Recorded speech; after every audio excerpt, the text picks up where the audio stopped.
ऋषि जी उनको जब लेकर के चले, हाँ जी। तो रास्ते में उनको लघु शंका आ गई। अच्छा। जब लघु शंका करने के लिए उन्होंने गिरिराज जी को नीचे रखा, हाँ जी। तो गिरिराज जी वहीं स्थापित हो गए। हाँ, उन्होंने जो किया था पहले। ले जा रहे थे काशी विश्वनाथ, हाँ जी। हिमालय से। हाँ जी। हिमालय इस तरफ है ना, हाँ जी। हिमालय से ले जा रहे थे उत्तराखंड से हाँ जी। काशी विश्वनाथ। काशी, हाँ जी। लेकिन रास्ते में ही उनको वो रखना पड़े, पर्वत थे। हाँ जी। एक पर्वत को देवताओं ले लिया था। हाँ जी। सुमेरु पर्वत, दोनों भाई हैं ये, अच्छा जी। गिरिराज जी और अच्छा। सुमेरु। अच्छा। सुमेरु को देवताओं ने मंदानी बना दिया। हाँ, अच्छा जी। तो फिर जब वहां पर रखा तो ऋषि जी ने उनको जैसे हिलाया, हाँ, वो हिले ना, वो नहीं ले जी, वैसा और हो गए। उन्होंने क्रोध में आकर के कहा था, हिलेगा कि नहीं हिलेगा, हाँ। चलेगा मेरे साथ कि नहीं चलेगा। अच्छा। उन्होंने प्रकट होकर कहा, ऋषिवर आपने तो बोला था किसी के जहाँ रखूंगा वहीं रहेगा, तो अब आपने मेरे को यहाँ स्थापित कर दिया। अच्छा, तू मेरा उपहास कर रहा है, जब मैं तुझे श्राप देता हूँ कि तू निस दिन तिल तिल घट करके इसी तरह से समाप्त हो जाएगा। रोया, गिड़गिड़ाया, पर क्या करना, मिल गया श्राप वाला श्राप से। मिल गया।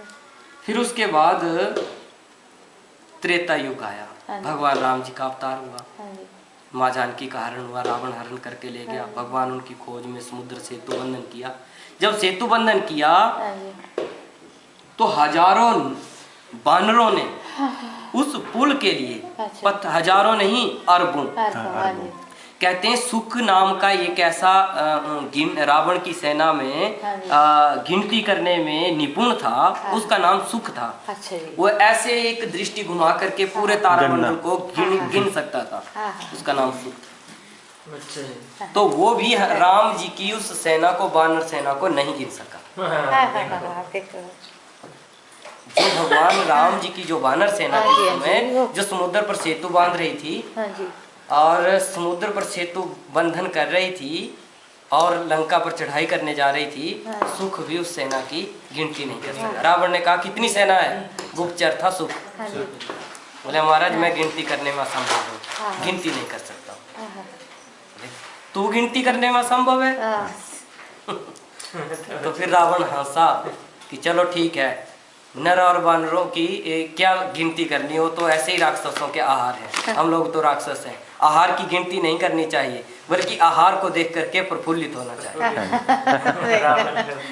रावण ने कहा। तो हनुमान जी जब बड़े बड़े पत्थर लाने के लिए दूर दूर जाते थे, पहाड़ पर्वत, हनुमान जी के लिए क्या था पहाड़? हाँ जी, कुछ भी नहीं था जी, तो छोटा मोटा पत्थर, तो ये इतना बड़ा तो एक पत्थर तो ऐसे ही उठा करके ले जाते, पहाड़ उठा करके ले जाते।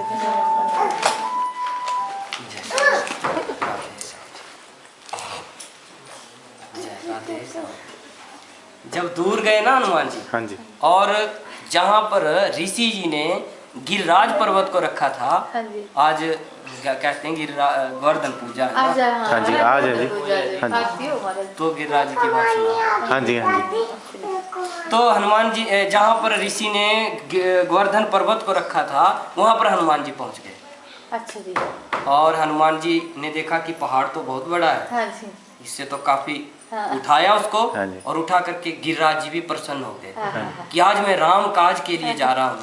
हृदय के अंदर देखो मेरा एक स्थापित जीवन है और मैं राम काज करूंगा, मेरा शरीर भगवान के काम के लिए आ रहा है। चल पड़े प्रफुल्लित होकर के। अब वहां से क्या होता है जानते हैं? वहां से आवाज आ गई, टेलीफोन आ गया।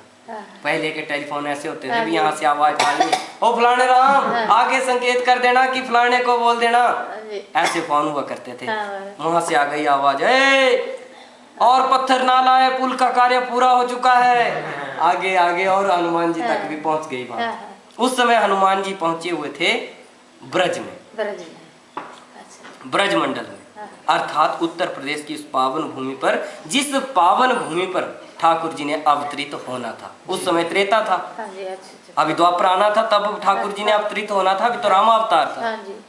तो उसी पावन भूमि पर हनुमान जी एकदम रुक गए, उड़ रहे थे ना, गिरिराज जी को उठा कर ला रहे थे हिमालय की तरफ से, इस तरफ से ले जा रहे थे।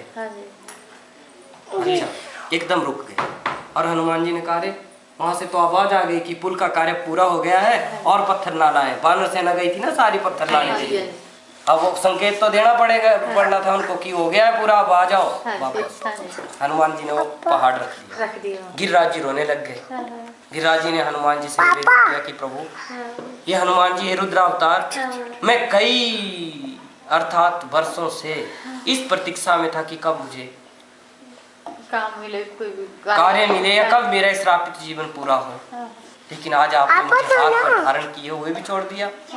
रोया, गिड़गिड़ाया कि मेरा जीवन, मैं बड़ा दुर्भाग्यशाली हूँ।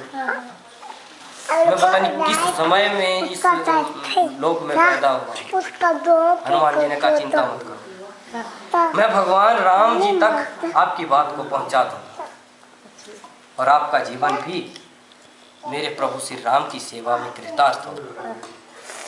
और लंका में रावण का वध हुआ।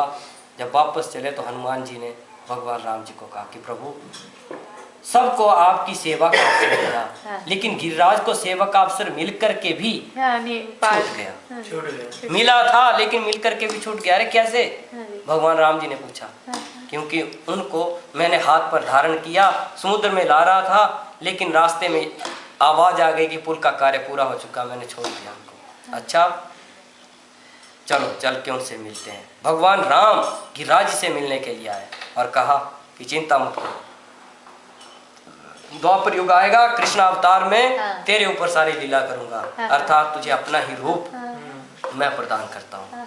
उस समय से गिरिराज भी भगवान श्री कृष्ण का ही रूप है और वृंदावन में गिरिराज को भगवान श्री कृष्ण ही मानते हैं। तो इसलिए गिरिराज की तपस्या बहुत की उन्होंने और भगवान ने उनके ऊपर लीला की। उसी गिरिराज पर्वत को जिसको हनुमान जी ने धारण किया था, भगवान जी ने कनिष्ठा उंगली पर 7 दिनों तक धारण कर रखा, अपना स्वरूप प्रदान किया, अपना रूप प्रदान किया। तो भगवान श्री कृष्ण जी की एक कृपा थी। ये सुमेरु पर्वत और ये गिरिराज पर्वत दोनों भाई हैं और इस श्राप दिया है, श्रापित है कि तिल तिल घटेगा। ले आई थी उठा के, फिर उन्होंने बोला कि तो बड़ा पर ले जा भी कर, इतना से ले आई, झोले में बैग में डाल लिया महाराज।